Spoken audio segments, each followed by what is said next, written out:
नमस्कार छात्रों, स्वागत है एक बार फिर से आपका बिब्लियोफाइल स्टडी सेंटर के डिजिटल प्लेटफॉर्म पे। दोस्तों, जैसा कि आपको स्क्रीन पे नज़र आ रहा है, मॉक टेस्ट नंबर 025841 को हम लोग आज सॉल्व करने वाले हैं। तो आइए शुरू करते हैं। दोस्तों, फर्स्ट क्वेश्चन आपकी स्क्रीन पर है, ध्यान दीजिएगा। ये कह रहा है कि identify the segment in the sentence which contains the grammatical error. हमें वाक्य का वो भाग ढूंढना है जिसमें ग्रामर की कोई गलती है। कह रहा है neither of them are good. दोस्तों, बहुत ही सिंपल सा क्वेश्चन है।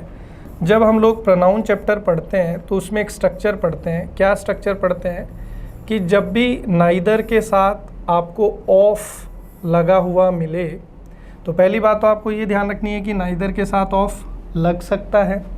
दूसरा, आपको ये ध्यान रखना है कि नाइदर ऑफ के बाद में जो नाउन फॉलो होता है वो कैसा होता है, प्लूरल। क्यों प्लूरल होता है? क्योंकि नाइदर जो है वो नेगेटिव कॉन्टेक्स्ट में आता है, नकारात्मक बात को प्रकट करता है, और कम से कम और ज़्यादा से ज़्यादा दो एंटिटीज़ के लिए यूज़ किया जाता है, क्योंकि मिनिमम दो व्यक्ति, दो वस्तु, कुछ भी हो सकता है। तो आपको ध्यान रखना है कि नाइदर के बाद में इसलिए नाउन हमेशा हम लोग कैसा लेते हैं, प्लूरल। लेकिन नाइदर का मतलब होता है दोनों में से कोई नहीं, मतलब एट अ टाइम आपका जो सब्जेक्टिव पार्ट है वो तो सिंगुलर होगा। इस कारण यहाँ पे जो वर्ब हम लोग यूज़ करते हैं वो कैसी यूज़ करते हैं, सिंगुलर यूज़ करते हैं। कैसी यूज़ करते हैं, सिंगुलर। बस इतना सही है। तो आपने देखा कि नाइदर ऑफ के बाद में यहाँ जो नाउन है वो प्लूरल, तो वर्ब कैसी आ जाएगी, सिंगुलर। वर्ब कैसी आ जाएगी, सिंगुलर। तो आर को जो है वो किस में चेंज कर देंगे, इज़ में। तो सेंटेंस के कौन से पार्ट में एरर हो गया, पार्ट बी में यहाँ पर एरर। ठीक है, बहुत ही एक अपन बोल सकते हैं कि कॉमन क्वेश्चन है, आ सकता है एग्ज़ाम में, सिंपल है। अगला देखिए, कह रहा है identify the segment in the sentence which contains the grammatical error. वाक्य का वो भाग ढूंढिए जिसमें ग्रामर के लिहाज से कोई गलती है। कह रहा है Tagore was one of the most greatest writers that the world has ever seen. कह रहा है कि टैगोर जो है वो उन महान लेखकों में से हैं जो कि विश्व ने देखे हैं। देखिए दोस्तों, यहाँ ध्यान दीजिए, लिखा हुआ है वन ऑफ, ठीक है, the most greatest writers that the world has. अब यहाँ ध्यान दीजिए, वन ऑफ का जो स्ट्रक्चर होता है उसमें जो नाउन हम लोग इस्तेमाल करते हैं वो कैसा होता है, प्लूरल होता है। ठीक है, और वर्ब हम लोग कैसी यूज़ करते हैं, सिंगुलर। ये स्ट्रक्चर हम लोग पढ़ते हैं। तो यहाँ पर देखिए वन ऑफ, फिर उसके बाद में दी मोस्ट, ये आपका सुपरलेटिव फॉर्म। ठीक है, दी मोस्ट ग्रेटेस्ट। अब यहाँ क्या लिखा हुआ है, राइटर्स। तो राइटर्स जो है आपका ये एंटीसीडेंट है, यहाँ पर क्या है, एंटीसीडेंट। और नाउन कैसा होना चाहिए, प्लूरल, इसलिए यहाँ राइटर्स आया, क्योंकि वन ऑफ के बाद में नाउन हमेशा कैसा होना चाहिए, प्लूरल। यहाँ देखिए दोस्तों, मोस्ट की ज़रूरत नहीं है क्योंकि Tagore was one of the greatest. Great का कंपैरेटिव, ग्रेट जो एडजेक्टिव है ये पॉजिटिव, ग्रेटर कंपैरेटिव, और ग्रेटेस्ट कौन सा है, सुपरलेटिव। फिर उसके बाद में यहाँ दैट आपका रिलेटिव प्रोनाउन बना हुआ है। रिलेटिव प्रोनाउन क्या होता है, वो प्रोनाउन जो दो क्लॉजेस को जोड़ता है। तो Tagore was one of the most greatest writers, इस वाले क्लॉज को आगे वाले क्लॉज से कौन जोड़ रहा है, दैट। दूसरी बात, अब ये रिलेटिव प्रोनाउन के बाद जो वर्ब आई है यहाँ पर, ये रूल ऑफ एंटीसीडेंट के अनुसार, एंटीसीडेंट का रूल क्या कहता है कि जो भी वर्ब हम लोग रिलेटिव प्रोनाउन के आगे यूज़ करते हैं वो हमेशा किसके अनुसार होती है, एंटीसीडेंट के अनुसार। अब यहाँ राइटर्स प्लूरल है तो इस हैज़ के स्थान पे हमें किसका यूज़ करना पड़ेगा, हैव का यूज़ करना पड़ेगा। तो यहाँ पर हम लोग एरर जो है वो किस में कंसीडर करेंगे, सी में कंसीडर करेंगे। नेक्स्ट क्वेश्चन देखिए, कह रहा है select the most appropriate option to fill in the blank. खाली स्थान को भरने के लिए सबसे उचित क्या होगा। कह रहा है how much longer dash this book. कह रहा है कि तुम्हें और इस पुस्तक की ज़रूरत कब तक होगी। तो how much longer you are needing, will you be needing, will you have needed, have you needed. देखिए यहाँ पर हम लोगों को सेंटेंस के अंदर क्वेश्चन मार्क नज़र आ रहा है। जब भी हम लोग इंट्रोगेटिव सेंटेंस बनाते हैं तो हेल्पिंग वर्ब का हम लोग यूज़ करते हैं, और उस हेल्पिंग वर्ब के बाद में हम लोग किसका इस्तेमाल करते हैं, सब्जेक्ट का। ये किसी भी इंट्रोगेटिव सेंटेंस का बेसिक स्ट्रक्चर यहाँ पर होता है। अब आपने यहाँ लिखा how much longer dash this book, तो आपको यहाँ इंट्रोगेटिव बनाना है तो वर्ब चाहिए। यहाँ देखिए पहले आपको यहाँ पर क्या लिखा हुआ है, सब्जेक्ट लिखा हुआ है, तो ये तो नहीं हो सकता। यहाँ पर हेल्पिंग वर्ब है तो ये पॉसिबिलिटी है, इससे बन जाएगा। यहाँ हेल्पिंग वर्ब है तो इससे बन सकता है। यहाँ पर हैव यू नीडेड, तो how much longer have you needed this book. अब यहाँ पर यह है कि भाई तुम्हें कब तक इस पुस्तक की ज़रूरत पड़ेगी, तो यहाँ पर हैव यू नीडेड जो है ये तो प्रेजेंट परफेक्ट के अंदर चला गया, तो वो यहाँ पर पॉसिबिलिटी नहीं है, क्योंकि ये कह रहा है कि तुम्हें इस पुस्तक की ज़रूरत कब तक रहेगी। तो how much longer will you be needing, कि तुम इस पुस्तक को जो है कब तक अपने साथ रखने का सोच रहे हो। तो बी ऑप्शन जो है ये हमारा यहाँ बिल्कुल ठीक होगा कि how much longer will you be needing this book, कि तुम इस पुस्तक की ज़रूरत कब तक होगी। तो यहाँ पर ऑप्शन बी जो है ये हमारा बिल्कुल यहाँ पर करेक्ट है, इसमें कोई गड़बड़ नहीं है। अगला देखिए, कह रहा है it is difficult to stay dash the fray when dealing with hostile family members. Hostile का मतलब क्या होता है, हॉस्टाइल का मतलब होता है दोस्तों शत्रुता भरा। हॉस्टाइल का मतलब क्या होता है, शत्रुता भरा, बहुत ज़्यादा जहाँ पर नफ़रत हो, हेट हो, उसको हम लोग क्या बोलते हैं, हॉस्टाइल बोलते हैं। ठीक है। अब यहाँ ध्यान दीजिए, कह रहा है कि बहुत मुश्किल होता है डैश चीज़ से रहना। किस चीज़ से रहना मुश्किल होता है, जब आप किन से डील कर रहे हो, ऐसे परिवार के सदस्यों से जो हमेशा आपसे नफ़रत करते हैं या गुस्सा करते हैं। तो it is difficult to stay among the fray, between the fray, below the fray, above the फ्रे। फ्रे का मतलब होता है झड़प या संघर्ष।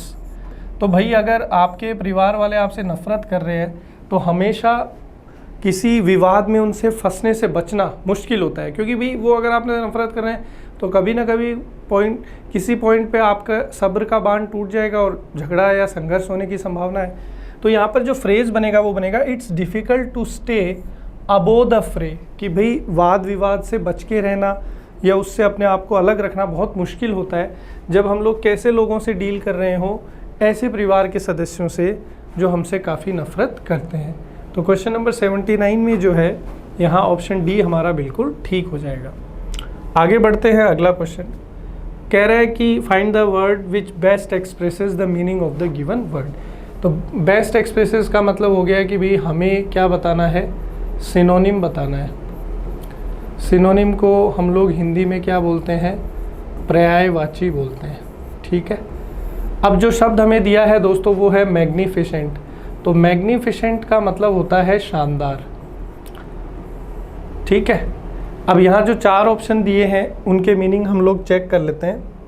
देखिए दोस्तों, पहला शब्द है मैग्नेनिमस। मैग्नेनिमस का मतलब होता है उदार। दूसरे शब्दों में अपन बोल सकते हैं बड़े दिल वाला, जो लोगों के लिए बहुत कुछ करने की सोचता है, इसके दिल में बहुत ज़्यादा प्रेम है, हमेशा मदद की सोचता है। जेनरस और मैग्नेनिमस आपस में सिनोनिम है दोस्तों, तो इसका मीनिंग भी सेम ही हो जाएगा। दोस्तों मॉडेस्ट का मतलब होता है हम्बल।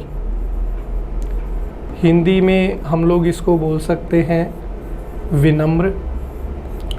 और स्प्लेंडिड का मतलब क्या होता है, शानदार।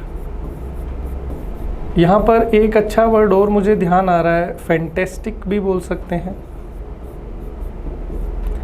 तो मैग्निफिसेंट के सिनोनिम की बात करें तो बिना किसी टेंशन के डी जो है ये हमारा आंसर बन जाएगा। ठीक है, चलिए आगे बढ़ते हैं। अगला क्वेश्चन, अपोजिट बताना है। अपोजिट का मतलब होता है विलोम शब्द। दोस्तों डिटेस्ट का मतलब होता है किसी से नफरत करना, हेट। दूसरे शब्दों में क्या बोल सकते हैं, डिसलाइक भी बोल सकते हैं। भी किसी से नापसंद होगा कोई, तभी तो उससे नफरत होती है। ठीक है, अब हमें इसका अपोजिट बताना है विलोम शब्द। टेस्ट का मतलब क्या होता है दोस्तों, परीक्षा या परीक्षण। डिसलाइक का मतलब होता है नापसंदगी।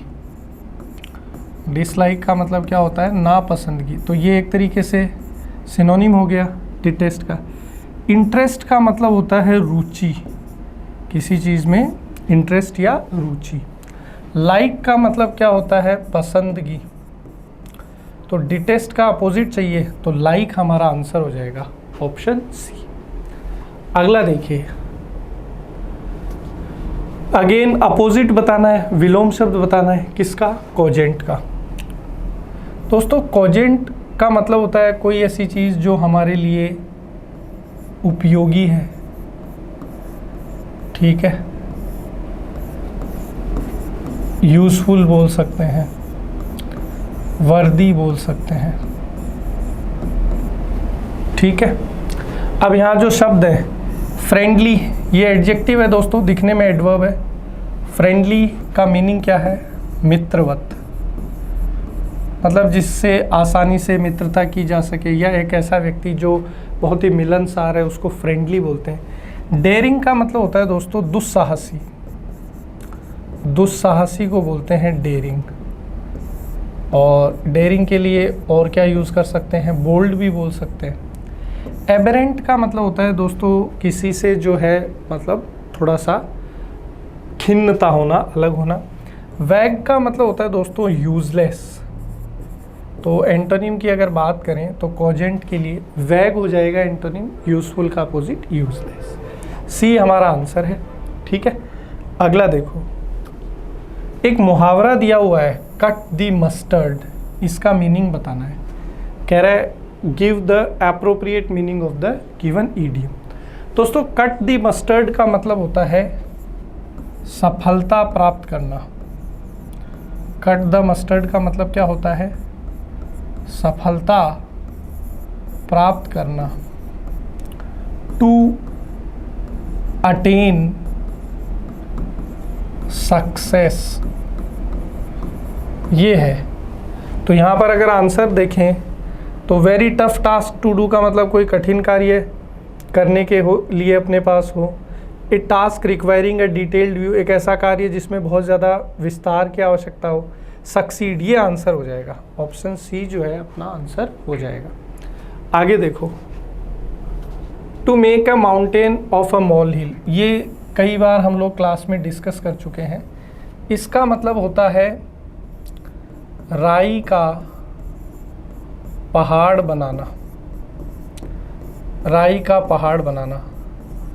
तो राई का पहाड़ बनाना मतलब छोटी छोटी समस्या को, छोटी समस्या को बढ़ा चढ़ाकर, छोटी समस्या को बढ़ा चढ़ाकर प्रस्तुत करना, इसको हम लोग बोलते हैं to make a mountain of a molehill. इसके लिए एक और इडियम एसएससी ने पूछा है, वो क्या है, storm in a teacup. तो storm in a teacup का भी मतलब क्या होता है कि किसी छोटी बात को बढ़ा चढ़ाकर प्रकट करना। तो आंसर क्या हो जाएगा, option B, to give great importance to little things, कि छोटी चीज़ों को आप बहुत ज़्यादा जो है तवज्जो दे, तो उसके लिए अपन बोलते हैं to make a mountain of a molehill. और सिमिलर एक और ईडियम है, एग्जाम में आया भी हुआ है, storm in a tea cup. ठीक है, चलिए आगे चलते हैं, थोड़ा सा अगले क्वेश्चन पे फोकस करते हैं। डायरेक्ट इनडायरेक्ट का क्वेश्चन आ गया। ठीक है, बहुत आसान क्वेश्चन होते हैं ये, स्कोरिंग होते हैं। देखिए यहाँ पर लिखा हुआ है सी सैड। सबसे पहले आपको एक चीज़ समझनी है कि सैड अगर रिपोर्टिंग वर्ब में आ जाता है तो वो हमेशा नो चेंज रहता है, मतलब उसमें हमें कोई बदलाव करने की ज़रूरत नहीं होती है। तो यहाँ देखिए चारों जगह सैड है, ठीक है, तो यहाँ से तो अपना काम नहीं बन रहा। कई बार क्या होता है एक या दो ही ऑप्शन में सैड होता है, कहीं में वो चेंज कर देते हैं तो अपने लिए ईजी हो जाता है। और फॉर एग्जाम्पल एक ही जगह होता है सैड तो सीधा आंसर आ जाता है, टाइम वेस्ट करने की ज़रूरत नहीं होती।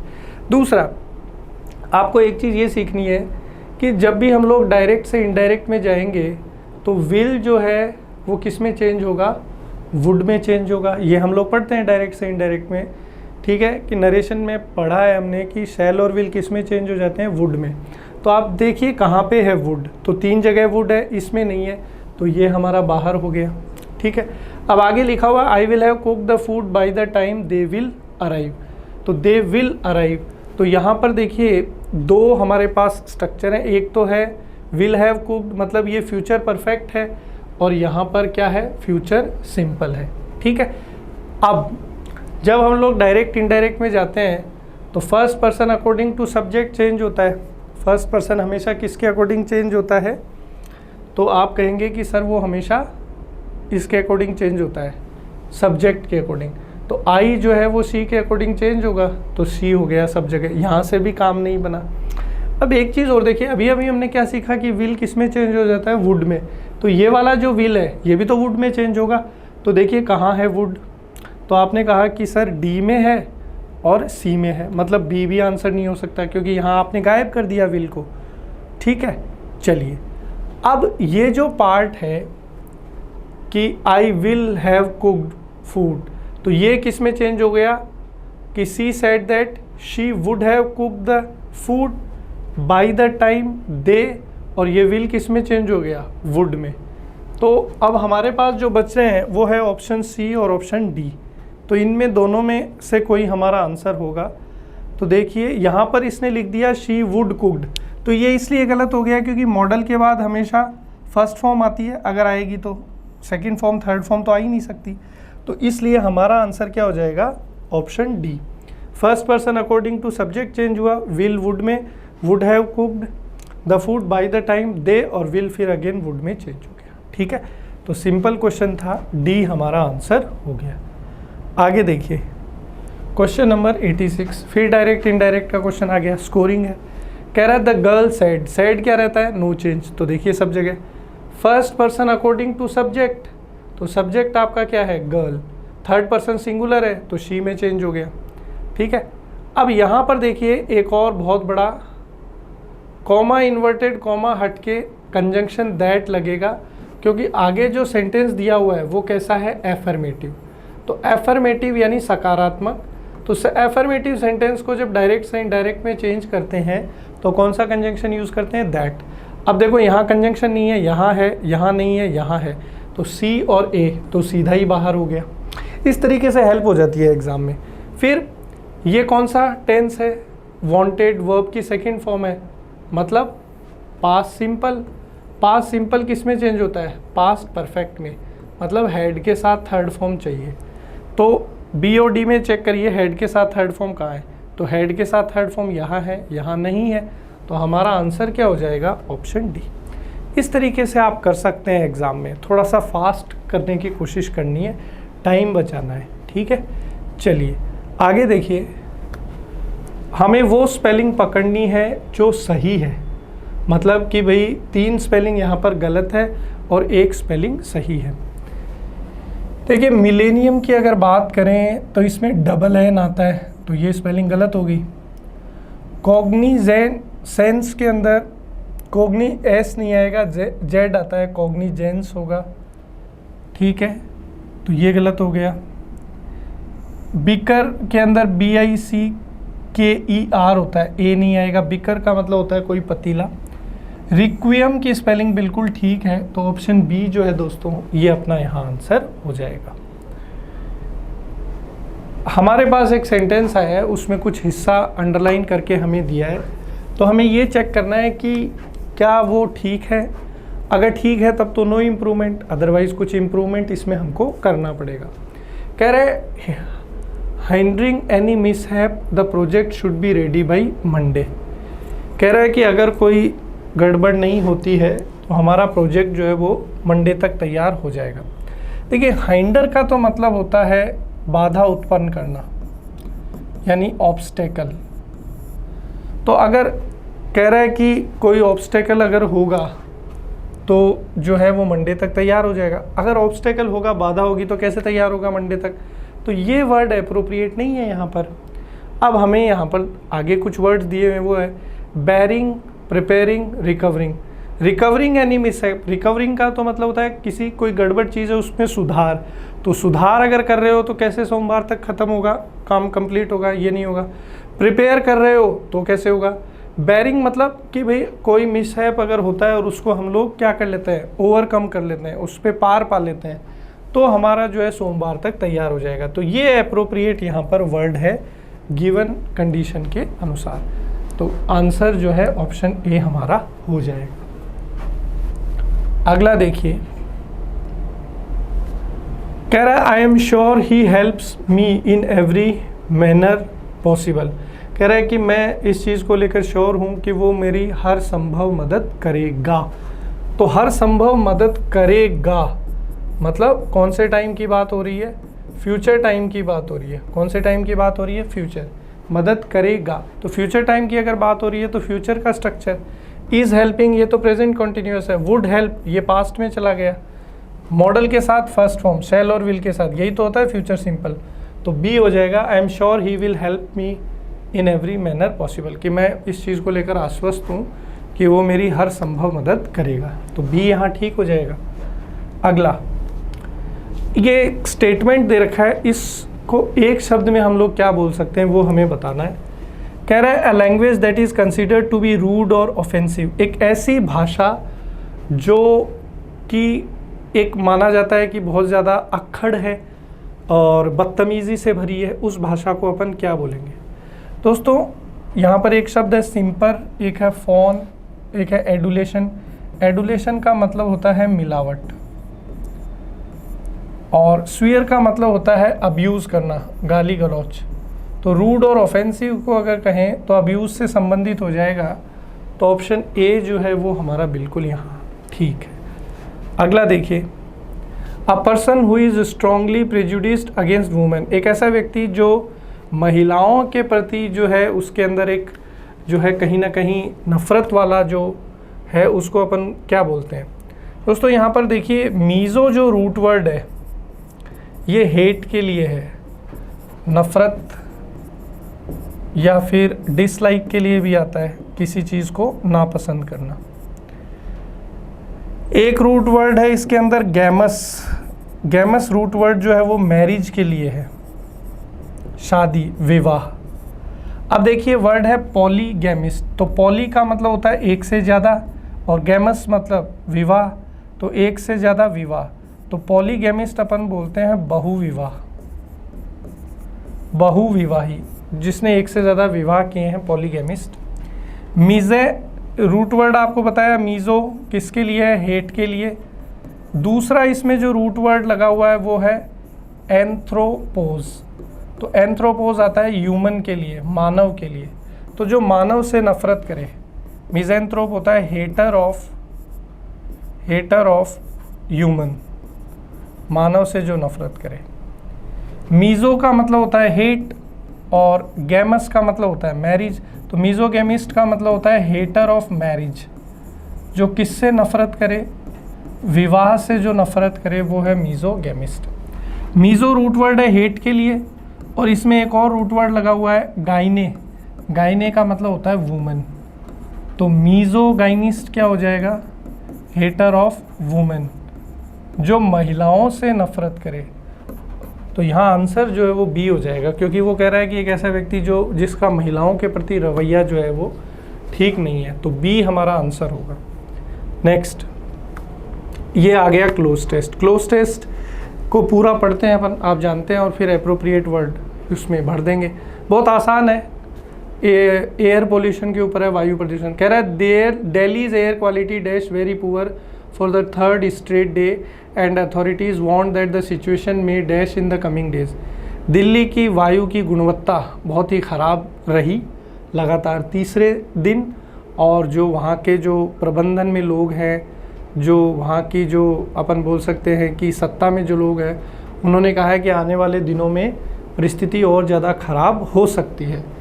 कह रहा है the air quality index AQI as maintain by the central pollution control board was 326 in scale dash 500। Air quality index के अंदर जब चेक किया गया तो कितना आया, वो जो अपन जिसको बोलते हैं एयर क्वालिटी इंडेक्स 326 आया, जो बहुत ही ज़्यादा एक अपन बोल सकते हैं कि ख़राब था 500 के स्केल के अंदर। कह रहा है Delhi environment minister said ambient air quality dash comparatively but things will dash. Delhi के जो पर्यावरण मंत्री हैं उन्होंने कहा कि भी अभी के हिसाब से जो वायु की गुणवत्ता है वो ठीक नहीं है, बट आने वाले दिनों में जो है सुधार कर सकते हैं। तो कह रहा है Delhi's air quality dash poor, ख़राब ही रही। तो कोई चीज़ जैसी थी वैसे ही रहना, तो रिमेंड कि भाई दिल्ली की एयर क्वालिटी जो है रिमेंड पुअर, तीसरे लगातार दिन पुअर रही, ख़राब रही। और उन्होंने कहा कि और ज़्यादा बिगड़ सकती है, तो दैट द सिचुएशन में वो इम्प्रूव नहीं होगी भाई, वो कह रहा है और ख़राब हो जाएगी। डिमांड का मतलब होता है मांग, प्रिटेंड का मतलब दिखावा करना, वर्सन बद से बदतर होना, तो ख़राब है और ज़्यादा ख़राब हो सकती है, तो वर्सन हो जाएगा। कह रहा है कि आगे the air quality index AQI as maintained by the central pollution control board was 326 in a scale of 500। ये बहुत ही सिंपल है। जब भी हम लोग नंबर, जैसे आपने कहा कि भाई मेरे को 60 नंबर मिले 100 में से, तो अपन क्या बोलेंगे 60 आउट ऑफ 100। तो वही वाली बात है 326 50 में से, तो 326 इन अ स्केल ऑफ 500। आगे Delhi environment minister said ambient air quality, कह रहा है कि वो जो गुणवत्ता है वायु की हैज़ इम्प्रूव्ड कंपैरेटिवली, वो कह रहा है कि थोड़ी बहुत सुधार हुआ है, लेकिन but the things will dash, लेकिन बोल रहा है कि जो चीज़ें हैं वो और ज़्यादा ख़राब हो सकती है, बट थिंग्स विल डेटेरियोरेट, और ज़्यादा जो है गड़बड़ हो सकती है अगर हम लोग ढंग से नहीं रहेंगे। तो यहाँ पर डेटेरियोरेट हो जाएगा कि और ज़्यादा ख़राब हो सकती है। आगे पैराजंबल का क्वेश्चन आ गया। पैराजंबल में हम लोग क्या करते हैं, सबसे पहले प्रॉपर नाउन ढूंढने की कोशिश करते हैं, वहीं से हमारी कहानी की शुरुआत होती है। प्रॉपर नाउन अगर हमें नहीं मिलता है तो हम लोग क्या करते हैं, फिर मैंडेटरी पेयर, वो जोड़ा पकड़ने की कोशिश करते हैं जो आपस में एक दूसरे से जुड़ सकता है। तो देखिए यहाँ पर तो प्रोनाउन है, यहाँ पे वर्ब है, यहाँ पे करोर्स ऑफ रुपीज़ ये ऑब्जेक्ट है, पीपल ये है नाउन, ठीक है। यहाँ से कहानी की शुरुआत होगी कि people buy lotteries hoping to become rich overnight. लोग जो है लॉटरी खरीदते हैं इस उम्मीद में कि वो रातों रात क्या हो जाएंगे, करोड़पति हो जाएंगे। अब यहाँ पर देखिए मैंडेटरी पेयर, लोग लॉटरीज खरीदते हैं, और दीज लॉटरीज, ये लॉटरीज कौन सी लॉटरीज, जो लोग खरीदते हैं, मतलब डी के बाद ए का आना आवश्यक है, ये मैंडेटरी पेयर है, ठीक है। ये कुछ ट्रिक्स होती हैं सॉल्व करने की, तो ये मैंडेटरी पेयर है। तो डी के बाद में ए कहाँ है, यहाँ है क्या, नहीं। यहाँ है क्या डी के बाद ए, नहीं। डी के बाद ए है क्या यहाँ पे, नहीं। तो ये आंसर हो जाएगा सीधा, आगे करने की ज़रूरत ही नहीं है, पूरा चेक कर लो। चाहे लोग लॉटरी खरीदते हैं रातों रात अमीर बनने के लिए, ये लॉटरी जो है वो राज्य सरकार जो है इनको वो करती है, चेक करती है। करोड़ों रुपए और सोना जो है वो ऑफ़र के तौर पे, प्राइज़ के तौर पे इन लॉटरीज़ में मिलता है, फिर बी हो जाएगा। और इनसे आकर्षित होकर बहुत सारे गरीब लोग जो है वो अपना मेहनत से कमाया हुआ पैसा इसमें लगा देते हैं। तो सी जो है वो हमारा यहाँ पे करेक्ट आंसर हो जाएगा। अगला देखो, अगेन पैराजंबल का क्वेश्चन आ गया। तो इसका अपन जानते हैं कि भाई प्रॉपर नाउन ढूंढने की कोशिश करेंगे।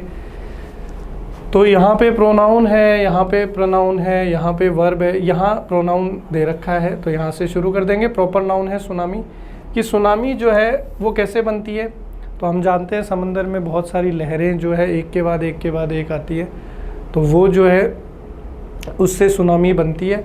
और दीज आर जनरेटेड, ये दीज किसके लिए आया है, तो ये दीज आया है इन लॉन्ग वेव्स के लिए। तो मतलब डी के बाद में ए जो है, अगेन इसमें क्या है, मैंडेटरी पेयर है, आवश्यक जोड़ा है। तो डी के बाद में अगर ए आना है तो कहाँ, यहाँ डी के बाद में ए है क्या, नहीं। यहाँ है क्या डी के बाद में ए, नहीं। यहाँ है क्या डी के बाद में, यहाँ है। तो हमारा आंसर जो है वो सी होगा कि सुनामी जो है वो बहुत सारी लॉन्ग वेव्स से जो है बनती है। डी के बाद में, सी के बाद में ए, अरे ये गड़बड़ कर दिया अपन ने, सी के बाद में ए आना चाहिए मैंडेटरी, तो सी के बाद में ए यहाँ पर था, तो ये भी पॉसिबिलिटी है आंसर की। सी के बाद में ए यहाँ पर है, यहाँ पर नहीं है, तो ए और बी में से आंसर होगा। तो सी है कि सुनामी जो है वो लॉन्ग वेव से बनती है। फिर ए आ जाएगा, ये जो है ओशियन के अंदर जो उतार चढ़ाव होता है उसकी वजह से होता है। फिर बी, एक बार अगर ये जनरेट हो जाए तो ए के बाद में बी आ जाएगी। एक बार अगर ये जनरेट हो जाती हैं तो चारों तरफ इनका मूवमेंट होता है ओशियन में, महासागर में, और फिर डी आ जाएगा। और जब ये फैलती जाती है तो ऐसा लगता है कि जैसे पानी के अंदर रिपल्स का मतलब होता है चक्र बन रहे हैं, ऐसा लगता है। तो ऑप्शन ए जो है ये हमारा यहाँ पर बिल्कुल ठीक हो जाएगा। अगला क्वेश्चन देखिए, हमें सिंटिलेटिंग का पर्यायवाची बताना है, सिनोनिम। सिंटिलेटिंग का मतलब होता है चमकदार। सिंटिलेटिंग का मतलब क्या होता है? चमकदार। तो हम लोग क्या बोल सकते हैं? ब्राइट बोल सकते हैं, और क्या बोल सकते हैं? रेडिएंट बोल सकते हैं, और क्या बोल सकते हैं? ग्लिटरिंग बोल सकते हैं, और क्या बोल सकते हैं? शाइनी बोल सकते हैं, और क्या बोल सकते हैं? ग्लीमिंग बोल सकते हैं। ठीक है, तो अब देख लो कौन सा हो जाएगा आंसर। तो आंसर दिख गया आपको, ग्लिटरिंग ये है इसका पर्यायवाची। बोरिंग का मतलब क्या होता है? नीरस, उबाऊ, कोई ऐसी चीज़ जो आपको इंटरेस्ट क्रिएट नहीं करे। इसके लिए एक अच्छा वर्ड एग्ज़ाम में आपके कई बार पूछ लिया जाता है, मंडेन। मंडेन का मतलब भी नीरस और उबाऊ। फ्लैटरिंग का मतलब होता है चापलूसी, किसी की जो है खुशामद करना। चापलूसी से एक ईडियम याद आ गया मेरे को, grease the palm. Grease the palm idiom का मतलब क्या होता है? चापलूसी करना, किसी को घूस देना। स्टिंजिंग, स्टिंजिंग जो है कहीं ना कहीं बदबू से संबंधित है। तो बी ऑप्शन जो है हमारा करेक्ट आंसर हो जाएगा। नेक्स्ट है, गलत स्पेलिंग बतानी है। यहाँ पर 3 स्पेलिंग सही है और 1 स्पेलिंग गलत है। कॉम्प्रोमाइज़ की स्पेलिंग बिल्कुल ठीक है। कॉम्प्रोमाइज़ का मतलब होता है कि भाई किसी चीज़ को लेकर के साठ-गांठ कर लेना। क्रोनोलॉजी का मतलब होता है कि एक घटना के बाद दूसरी घटना में संबंध, तीसरी घटना में जो समय के साथ संबंध या समानता, उसको क्रोनोलॉजी बोलते हैं। तो ये स्पेलिंग भी बिल्कुल ठीक है। कॉम्पिटेंस का मतलब होता है प्रतिस्पर्धा से संबंधित, तो ये भी ठीक है स्पेलिंग। कॉन्ज्यूमेशन की स्पेलिंग गलत है, यहाँ पर डबल एम आएगा, कॉन्ज्यूमेशन। तो दोस्तों इसी के साथ ये सेशन अपना यहाँ पर समाप्त होता है। उम्मीद करता हूँ कि जो भी हमने डिस्कस किया है अच्छे से आपको समझ में आ गया। मिलते हैं अगली क्लास में। वीडियो को लाइक करें, अपने दोस्तों के साथ शेयर करें, काइंडली चैनल को सब्सक्राइब करें ताकि लगातार जो वीडियोज़ आ रहे हैं वो आपको मिले। वीडियो को पूरा देखने के लिए आपका बहुत बहुत धन्यवाद। जय हिंद, जय भारत।